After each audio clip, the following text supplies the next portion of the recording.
IIT ಪದವೀಧರ. ಕೈಯಲ್ಲಿ ಕೇವಲ 60 ರೂಪಾಯಿ. ಆ ಕ್ಷಣದಲ್ಲಿ ಅವರ ಮುಂದೆ ಇದ್ದ ಆಯ್ಕೆಗಳು 2 ಮಾತ್ರ.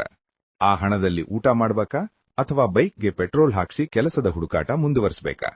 ಯಾರಿಗೂ ಅಂದು ತಿಳಿದಿರಲಿಲ್ಲ, ಇದೇ ವ್ಯಕ್ತಿ ಮುಂದೆ ಭಾರತದ ಮನರಂಜನಾ ಕ್ಷೇತ್ರವನ್ನೇ ಬದಲಿಸಿ ಭಾರತೀಯ ವೆಬ್ ಸರಣಿಗಳ ಪಿತಾಮಹ ಎಂದು ಖ್ಯಾತಿಯಾಗುತ್ತಾರೆ ಎಂದು. ಅರುಣಾಭ್ ಕುಮಾರ್ ಐಐಟಿ ಖರಗ್ಪುರದಿಂದ ಪದವಿ ಪಡೆದ ಪ್ರತಿಭಾವಂತ ಎಂಜಿನಿಯರ್. ಆದರೆ ಅವರ ಹೃದಯದಲ್ಲಿ ಕನಸು ಇದ್ದದ್ದು cinema ಜಗತ್ತಿನದ್ದು.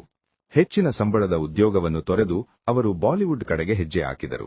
Red chillies ಎಂಟರ್ಟೈನ್ಮೆಂಟ್ನಲ್ಲಿ Shahrukh Khan ಮತ್ತು ಫರಾಗ್ ಖಾನ್ ಅವರೊಂದಿಗೆ ಓಂ ಶಾಂತಿ ಓಂ ಚಿತ್ರದಲ್ಲಿ ಸಹಾಯಕ ನಿರ್ದೇಶಕರಾಗಿ ಕಾರ್ಯನಿರ್ವಹಿಸಿದರು. ಯುವಜನರಿಗಾಗಿ ಹೊಸ ರೀತಿಯ ಶೋಗಳನ್ನು ಮಾಡಲು ಅವರು ಎಂಟಿವಿಗೆ ಹೋದಾಗ ಯುವಕರಿದನ್ನು ನೋಡುವುದಿಲ್ಲ ಎಂಬ ಕಾರಣದಿಂದ ಅವರ ಐಡಿಯಾಗಳು ತಿರಸ್ಕೃತವಾದವು. ಬಾಡಿಗೆ ಕಟ್ಟಲು ಹಣವಿಲ್ಲದೆ ಐಐಟಿ ಬಾಂಬೆಯ ಸ್ನೇಹಿತರ ಹಾಸ್ಟೆಲ್ ಕೊಠಡಿಯಲ್ಲಿ ಗುಪ್ತವಾಗಿ ವಾಸಿಸುತ್ತಿದ್ದರು. ಹಣದ ಅಗತ್ಯಕ್ಕಾಗಿ ಗೋವಾದ ಕ್ಲಬ್ಗಳಲ್ಲಿ 5,000 ರೂಪಾಯಿಗೆ ಬೌನ್ಸರ್ ಆಗಿ ಕೆಲಸ ಮಾಡಿದರು. 2012ರಲ್ಲಿ ಅವರೊಂದು ನಿರ್ಧಾರ ಕೈಗೊಂಡರು. ಯಾರ ಅನುಮತಿಗೂ ಕಾಯಬಾರದು. ಕೇವಲ 6 ಜನರ ತಂಡದೊಂದಿಗೆ ರೌಡೀಸ್ ಎಂಬ ವಿಡಿಯೋವನ್ನು ನಿರ್ಮಿಸಿ ಯೂಟ್ಯೂಬ್ನಲ್ಲಿ ಅಪ್ಲೋಡ್ ಮಾಡಿದರು. 5 ದಿನಗಳಲ್ಲಿ ಅದು 1 ಮಿಲಿಯನ್ ವೀಕ್ಷಣೆಗಳನ್ನು ಪಡೆದು ಭಾರತದಲ್ಲಿ ಸಂಚಲನ ಸೃಷ್ಟಿಸಿತು. ನಂತರ 2014ರಲ್ಲಿ ಭಾರತದ ಮೊದಲ ಅಧಿಕೃತ ವೆಬ್ ಸರಣಿ ಪರ್ಮನೆಂಟ್ ರೂಮ್ ಮೇಟ್ಸ್ ನಿರ್ಮಿಸಿದರು.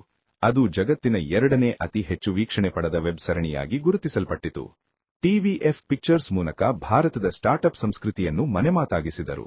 ಇಂದು ಟಿವಿಎಫ್ ಭಾರತದ ಅತ್ಯಂತ ಪ್ರಭಾವಶಾಲಿ ಪ್ರೊಡಕ್ಷನ್ ಹೌಸ್ಗಳಲ್ಲಿ ಒಂದು.